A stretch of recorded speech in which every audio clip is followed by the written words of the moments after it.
Hello. Now that you've watched all these videos about probability theory, and now that you have some understanding of what probability is, you should finally be in a position to begin to learn something about the subject that is the title of this module, namely stochastic processes.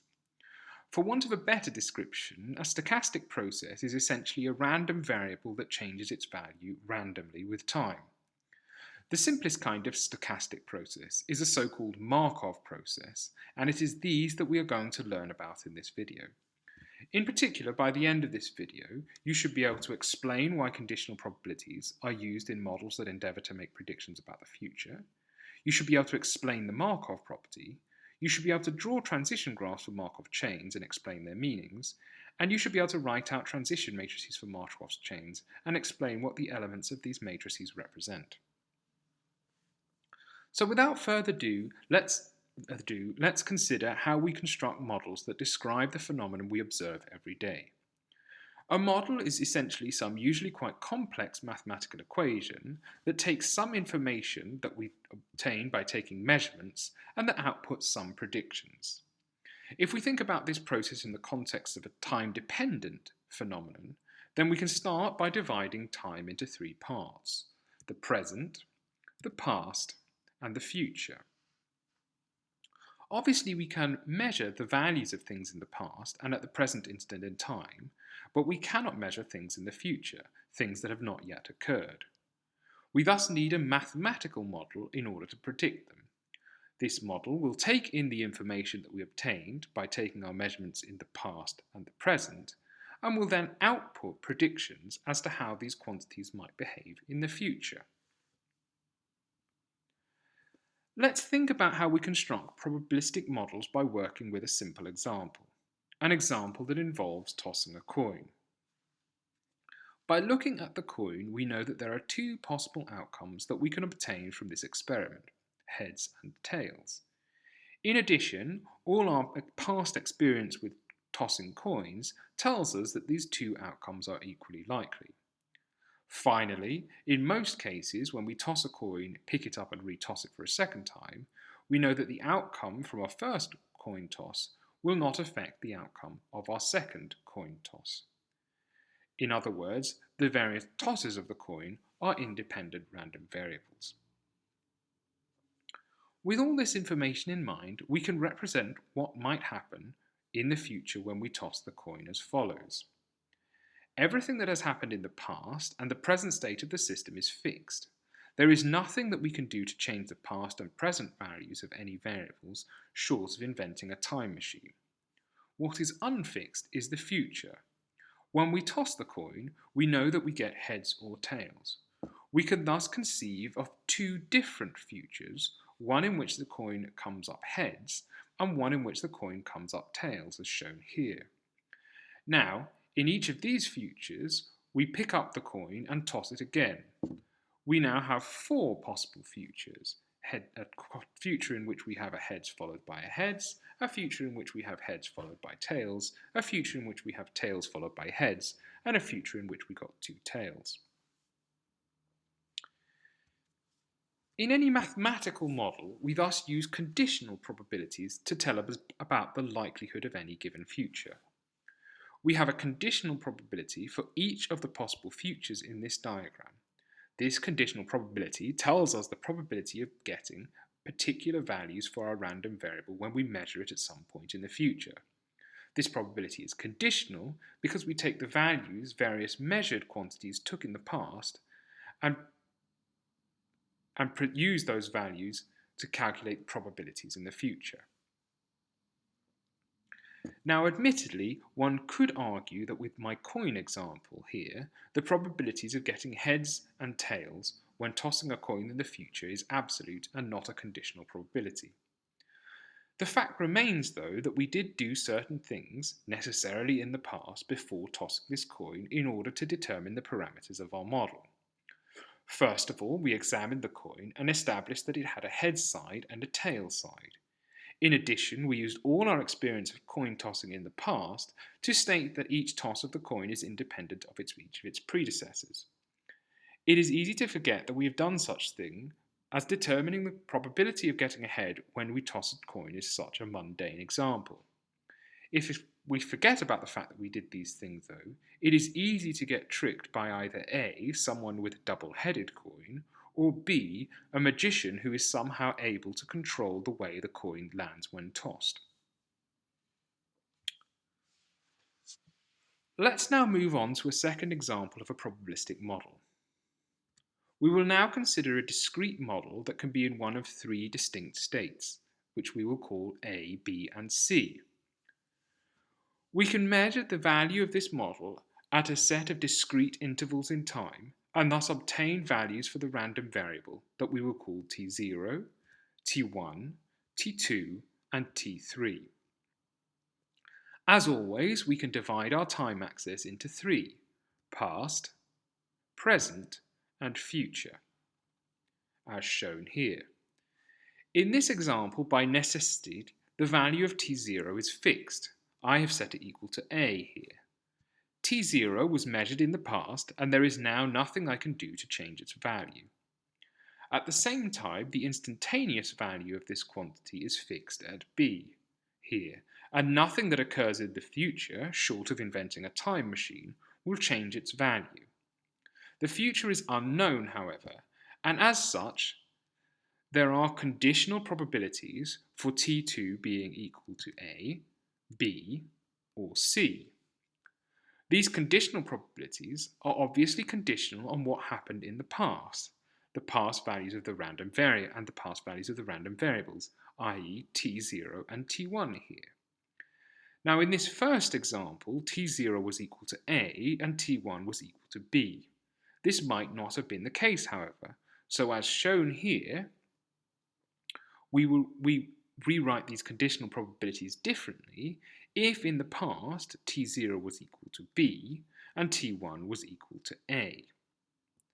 Importantly here, the probabilities of having t2 equal to a, b on c are now no longer as they were in our first example, as the values of the variables that we are conditioning on, the measurements that we took in the past, and the present values of our variables are not the same as they were in the first example. If this all feels very abstract, that is because it is. As mathematicians, we deal with abstractions. Perhaps this will all feel clearer, though, if we have a more concrete example. Let's suppose that these random variables represents the observation a doctor makes on various visits with a patient.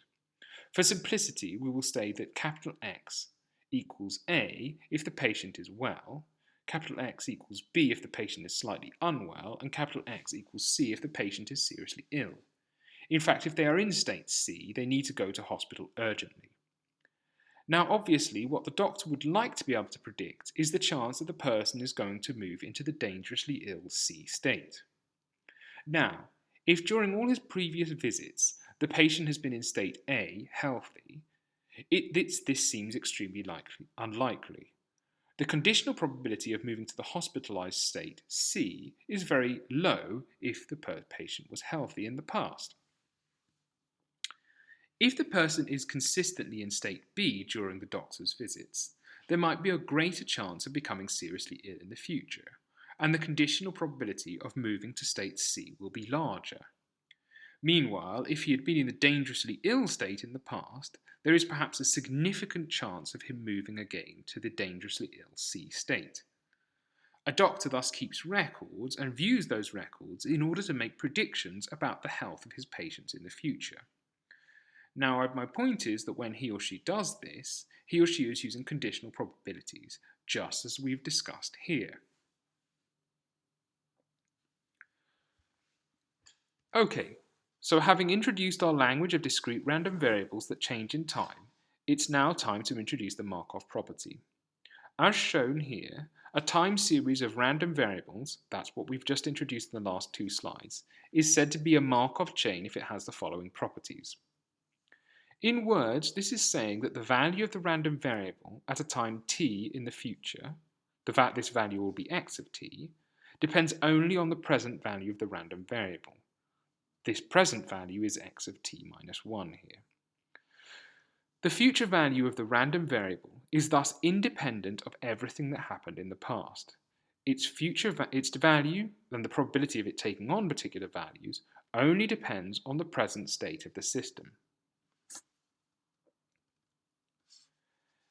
Let's visualize this Markov property using the representation of a set of discrete random variable values that I introduced previously. Essentially now, the only thing that matters is the present state of the system.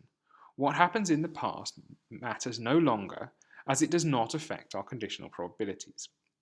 Hence, we need no longer consider the black arrow, and we can think of everything in terms of these red arrows. Our symbols for the relevant conditional probabilities are also simplified considerably. We now no longer have probabilities that are conditional on the values of t0 and t1. Because the future behavior of the system is only dependent on the present state of the system, our conditional probabilities that predict the future behavior of the system now only depend on the state of the system at time t1. It gets even better though.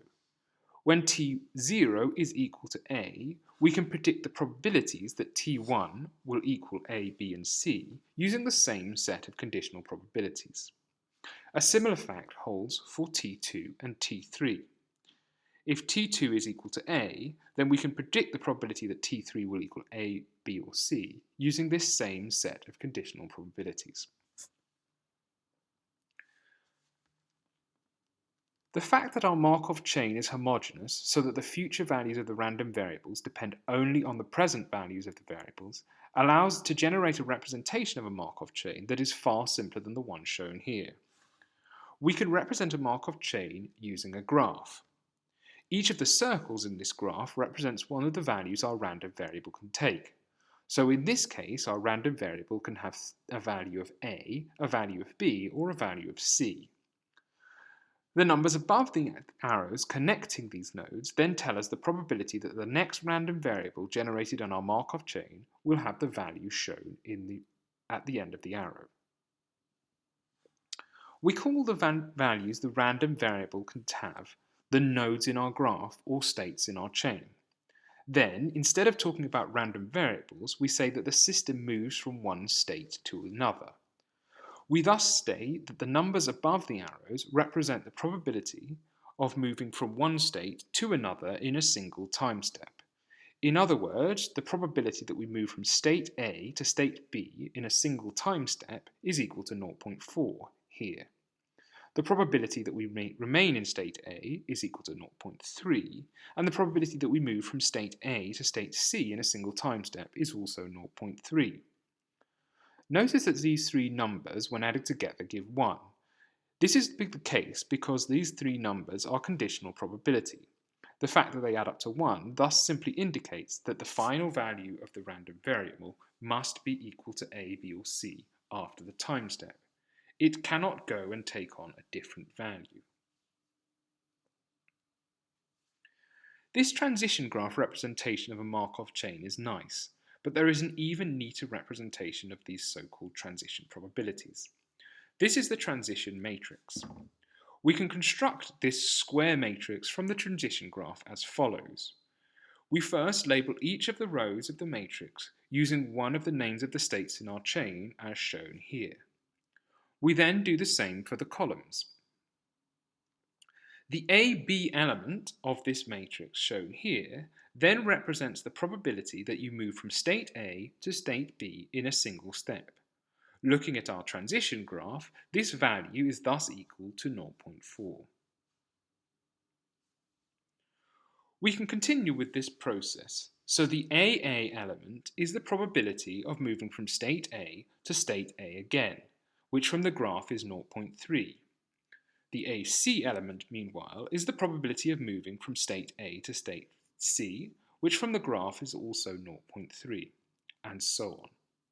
We thus end up with a matrix whose rows add up to 1, and we call this matrix the one-step transition probability matrix. To summarize then, in this video we have begun to introduce the language of discrete Markov chains. I have explained how, when time series of random variables have the Markov property, the conditional probability of generating particular values for the random variable in the future depends only on the present state of the system. I have shown how we can represent the transition probabilities that characterize Markov chains using a transition graph, and how these transition graphs can be converted into transition matrices. Hopefully you've been able to follow these ideas from the video. There will be many opportunities to practice them by doing past problems during the course, but if you've not understood this video, please watch it again and see if it makes any more sense on the second time through. Thank you.